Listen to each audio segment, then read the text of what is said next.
Hello, hello, hello everyone, and welcome to the Roaring Twenties.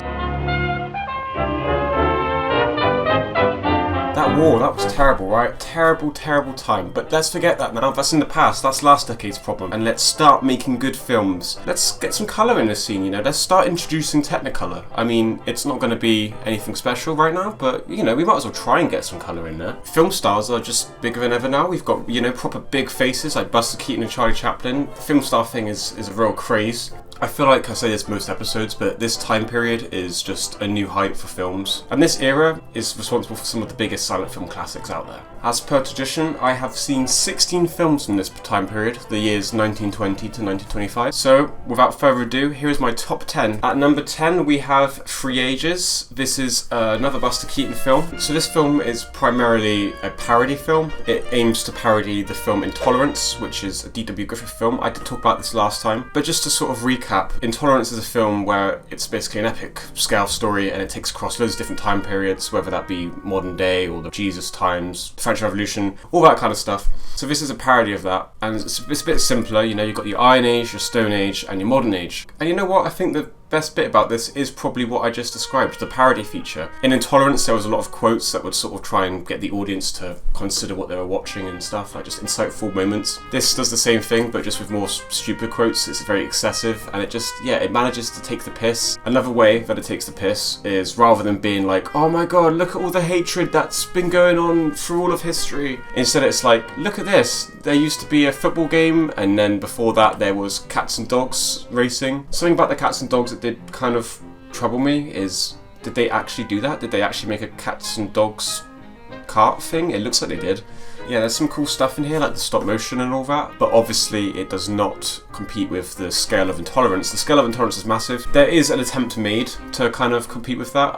Like, you know, the sets are still kind of impressive, but not like Intolerance. It doesn't need to be though. This is a parody, of course, so that's fine. But in that same vein, I think this scale was what kept me engaged in Intolerance. You're watching three stories, it's kind of dull. Then these massive scale things happen and it impresses you again and gets you back into it. This does not really have that. I felt like this felt slower than Intolerance, even though it's a third of the time. I think that it could have saved itself if, you know, we had some more of the infamous Keaton stunts in there. You know, you need something eye-grabbing to keep this sort of structure working, and I don't know if this had that so much. The lion was an impressive scene. I literally thought that that was a real lion, and then I sort of realised as it went along that it looked a bit silly to be a real lion. Yeah, I wish I could have liked this more, but I do just think it was a bit dull. It needed something else just to keep me going. Just like the sets and the big scale of Intolerance kept me going, this needed something like that.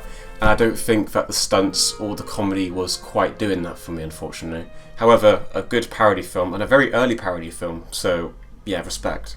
At number 9, we have Lulu. This is a very small film. It's the last film of Segundo de Chamon, who I have talked about before. I've often shit-talked him, saying he's a Méliès ripoff. And you know, I don't go back on that, that is very much what he is. But I do feel like this film deserves a place on this list. He didn't necessarily make this for money. He didn't make this for any reason apart from himself. He was an old man who had film experience. He got his kid, and they made a film about a monkey who lives in a house, and a robber comes in. Probably shouldn't watch this expecting a proper film, because this is really just, yeah, something he made for fun. And that's why I enjoyed it. It was very charming and endearing, and I just thought it was a very nice last film for him. Unfortunately, this film does just kind of abruptly end, but yeah, like I said, it's a passion project. It was not made for commercial release or anything. This is just a really nice last film, but there's not a lot to say about it, but regardless, I still think it deserves a mention and some recognition. At number 8, we've got Seven Chances, yet another Buster Keaton film. So basically, Keaton needs some money, and he has an inheritance, but he is not allowed the inheritance unless he is married by 7 o'clock that day. It's a silly premise, but it's a fun premise. You know, Keaton does actually have a girl in his radar. He has got someone that he likes,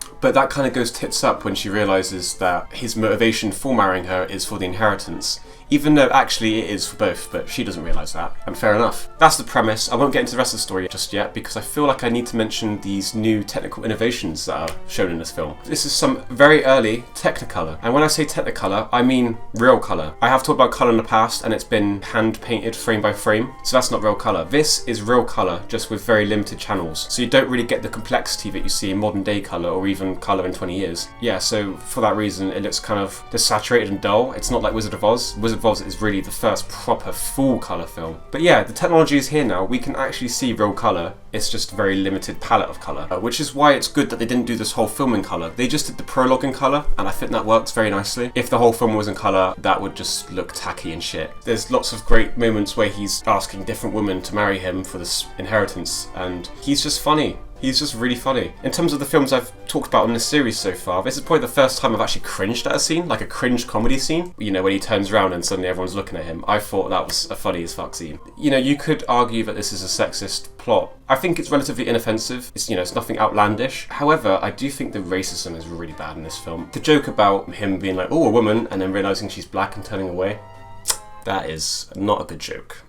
That aside though, this film is really good towards the end especially, I think. After Keaton puts out an advert about his, you know, about his problem, suddenly flocks and flocks of women are coming after him, and I think this whole sequence is really good. It's basically a super long chase sequence filled with excellent stunt work and action set pieces. Very cool scale, seeing all the women just running around, all these tracking shots and stuff. It's just super well done. And I love seeing Los Angeles before it was a proper city. It's very fascinating to see on a historical level. Next up, we have He Who Gets Slapped, a film by Victor Seastrom. Didn't realise how much I knew this guy. Turns out I've seen 3 of his films. One being A Man There Was, which I have already discussed in this series. This one, He Who Gets Slapped, and also The Wind, which I most likely will be talking about at some point. And yeah, personally, not huge on this film. Basically, there's 2 scientists. One of the scientists gets fucked over, and all the credit taken and everything. His career is ruined. He's basically, you know, metaphorically been slapped in the face. And so this character basically says, I'm not that guy anymore. I'm he who gets slapped. And he builds a whole act about him being this clown and getting slapped. So it's basically a sort of character study onto how this guy subjects himself to humiliation because he feels like that's the best thing for him. What I just described there, I think is such a great premise, but I don't really know that this film explored that to the fullest. Like, okay, some really cool stuff in here. Creepy clowns. Cool. A dark character study on this guy who just subjects himself to abuse because he doesn't really know any better and that's what he thinks he needs to do. Cool premise. That's it. You've seen it now. I would describe this film as essentially the original version of Joker. Not like Dark Knight Joker or anything. I mean the film Joker, where it studies Joker. This is kind of like that. And both films I find a bit underwhelming. Such cool ideas, but an underwhelming execution. At number 6, we have Le Voix de Rossignol. Is that right?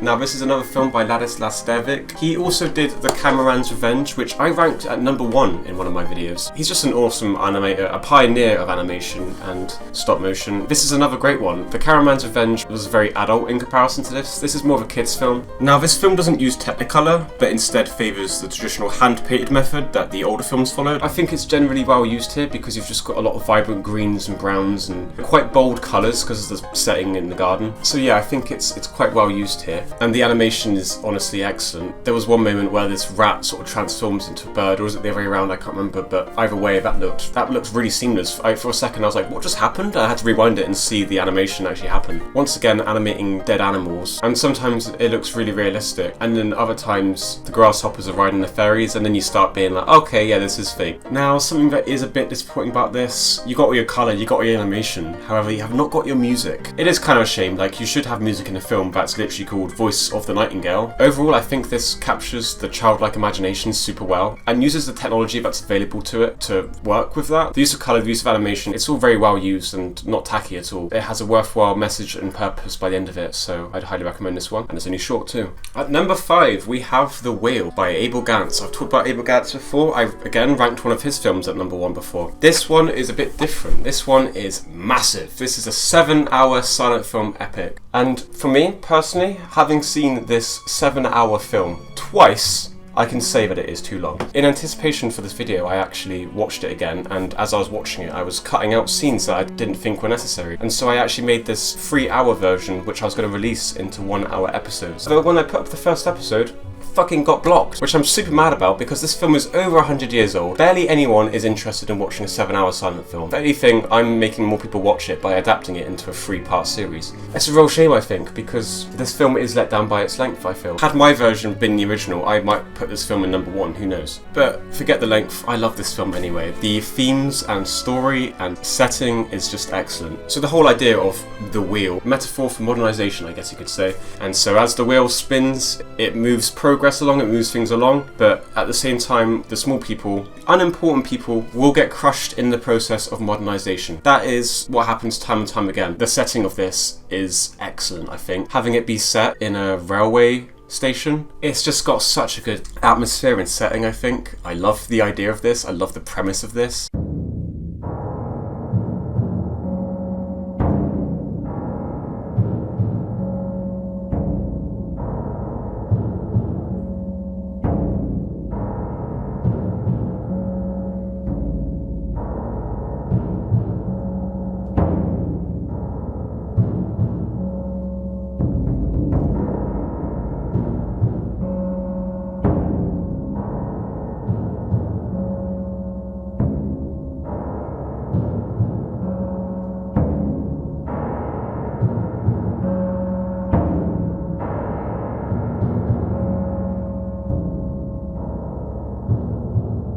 So Sisyph, this really disturbed individual who works at this railway station, after a train crash, he sort of takes in this child and raises her as his own. One of my favourite plots, which I think was a bit underexplored, regardless, still a great idea. The son of Sisyph actually falls in love with who he believes to be his sister, but in fact, it's not his sister because she was adopted by the dad. No one knows this. He's just like freaking out, being like, shit, I'm falling in love with my sister. That is fucked up. That is weird, right? And there's that sense of like, is this wrong? Is this not? Because he is in love with her and he believes it's his sister, so that's fucked up. But it's not his sister, so actually, is it? I think if this was made in the modern day, this could be a really interesting angle to explore. Very controversial, very sort of unnerving. But in this film, it's a bit flat, I must say. I love the idea though. There's also this parallel being made between the son and the father about this cancer that they talk about that runs in their family. My personal interpretation of this is this more means like mental health, because the son always has these imaginations, these delusions about him being in like the 17th century or something with his wife, sister type thing. Spoiler alert here, by the way.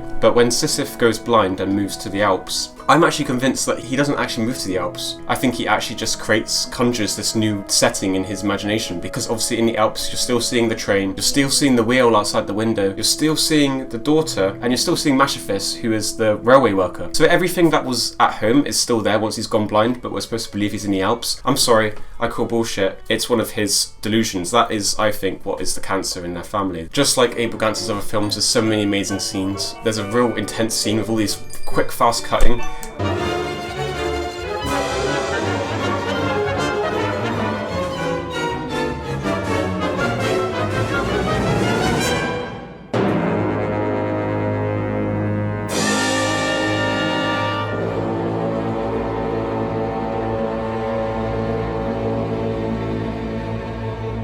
Which I consider basically early montage theory, which Eisenstein takes all the credit for. However, I think it's done here first, just like Abel Gantz does fucking everything first, apparently. Yeah, honestly, this film could be absolutely incredible if it was shorter. My 3-hour cut is perfect. At number 4, we have Battleship Potemkin. This is by Sergei Eisenstein. Famously develops the montage theory. Like I just said, I think that the wheel does the montage theory first. But yeah, he develops this idea that the cutting and the pace of cutting can communicate tension.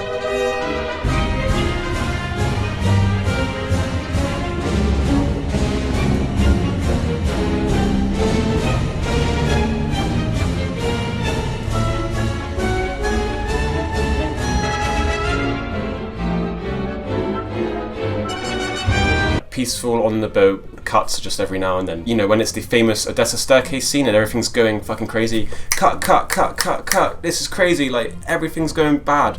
Yeah, very effective use of editing. Cinematography also very effective. The way that he does Wes Anderson-y straight things to show the authoritarian side of things. And then when they get this glimpse of freedom, shots are a lot more angled and, you know, yeah, there's just a lot of contrast created there, and I think it's very effective. This is based on the true story of the 1905 mutiny in Russia. This did actually happen. There was actually a mutiny on the Battleship Potemkin, and it was a very relevant subject at the time, because at this time it was the second Russian Revolution. So not surprisingly, this film was banned. And luckily we live in an amazing time where we have the internet, and there is a 4K upscale available on my channel if anyone is interested. I think what really helps this film is the use of on-location filming. They could have easily done a set for a boat and that would have looked so bad. had. You know, it would have really broken the immersion. Pretty much all the time, it's not a set. There's a few miniatures in there. It just feels very real and realistic. That's obviously a very important factor to this film. Great visual storytelling in here. One of my favourite shots is just the shot where you see the widowers in the foreground, and in the background you just get the onlookers looking at this dead body. It's just a really interesting way of showing different reactions of the people. The woman just stuck there, unable to move, watching her dead son, whereas everyone else just sort of be like, oh, pop my head in, what's going on there, what's going on there. I think the use of colour in this is really good. Not Technicolor, but it's again back to basics with the painting it frame by frame, but it's done really cleverly here. It's just literally red for the flag because that's the most important part of the shot. Bit like Sin City, how that uses red. Obviously I couldn't really go through this review without properly giving my thoughts on the Odessa staircase scene. I'd never seen it properly before. I'd heard the scene mentioned and seen clips of it, but to see the scene in full execution was really good. I like a lot how it lingered on the victims of the massacre, so you could really take in each person's perspective and just, yeah, really feel the impact of this. At number 3, we have Sherlock Jr. This is easily the best Buster Keaton film I have talked about and so far seen, which is very strange because this is also his first box office failure. Like, literally, what the fuck is wrong with people from this time period? This, I think, is his best film, and it's the one that failed. And this happened so many other times. Like, Citizen Kane is, I think, one of the best films in the 40s. Most people agree with this. Yeah, it failed in the box office. Jesus Christ, do you not like new things? And so yeah, Buster Keaton, he is a projectionist, and he also wants to be a detective. He's not a great detective. In fact, he's pretty easily duped. When he starts doing his own investigation, conducting his own investigation, he is also duped.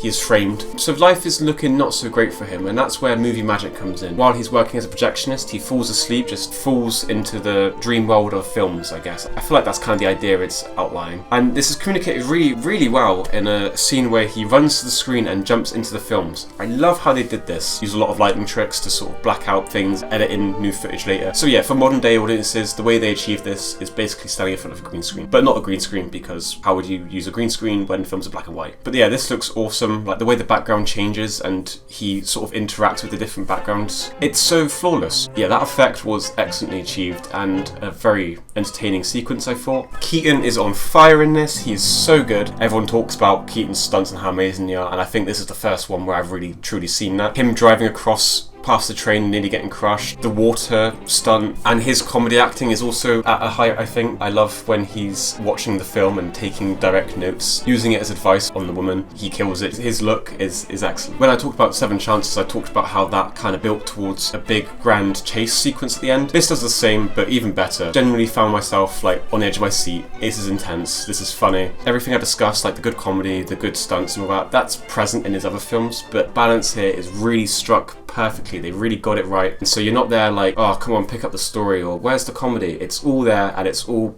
in perfect harmonization. Sherlock Jr., best Buster Keaton film I've seen so far. At number 2, we have The Kid, the first good Charlie Chaplin film I've talked about. I say that like that's harsh, like okay, his films were solid, but this is like good. So basically, a struggling mother has to get rid of a child. She's like, I can't do this, bye baby. And Chaplin's like, oh my god, a baby. So Chaplin takes the baby in as his own. It really does a good job at highlighting how family structure is not what's important, but actually family relationship is the more important factor. And this is something that actually has been proven nowadays. Back then it was such a crazy idea. You don't need a mum and dad, you need a good parent, and that's it. Despite being a comedy, very politically charged, which is what I want Chaplin to be like. This is what Chaplin is known for, this is what I like about him, and this is what I think was lacking from his other films. But now, yeah, this is it, this is proper. Like a film exploring an unbiological bond is a film in itself, but Chaplin goes, let's do that, and let's make it funny as well, like let's make it a slapstick film. The combination of those two things is glorious. Now Chaplin himself, excellent, so funny in this, he's such a good actor in this. He plays it very charming and very witty. I really felt for his character, and I think the kid in this, they both just really work well together. They have an excellent chemistry. It's very sweet just watching the two of them. The comedy doesn't really hold this back from being a good drama or a political film. There's still some really powerful moments in here.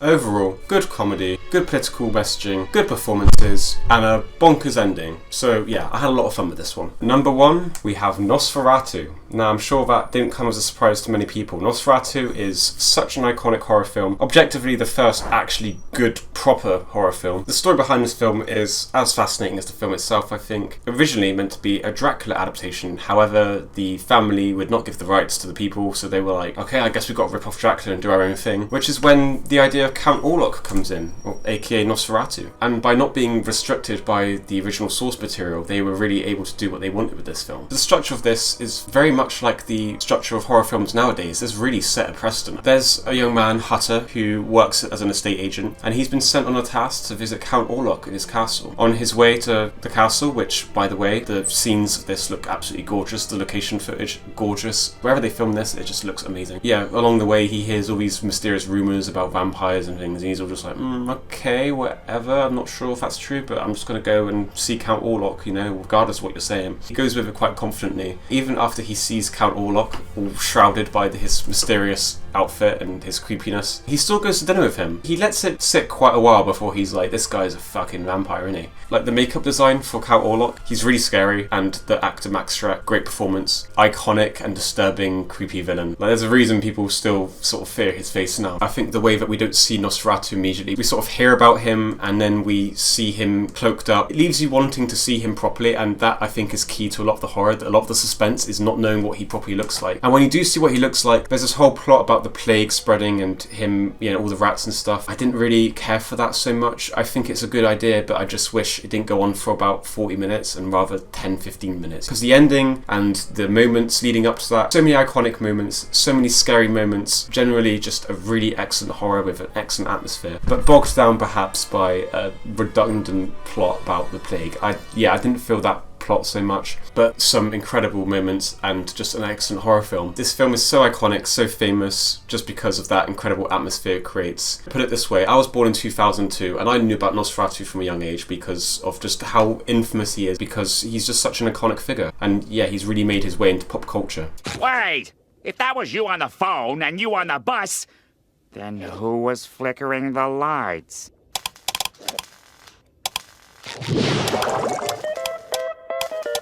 Nosferatu! I was actually lucky enough to see this in the cinema for its 100-year anniversary. That was pretty damn cool. Yeah, I wish this film was a little shorter, but it just does so many things right. How can I not put this at number one? I'm also a really big fan of the Werner Herzog remake, and I am very much looking forward to Robert Eggers' Nosferatu coming out later this year. So yeah, that's the end of this video. I hope you enjoyed. Next video should be very interesting. We are finally going to be getting onto the sound films, the talkies. And also, my favourite silent film of all time will be discussed in the next video. So, look forward to that. So yeah, I hope whoever you are, you enjoyed this. And I will be back in about a month or so with 10 more amazing films. Bye bye.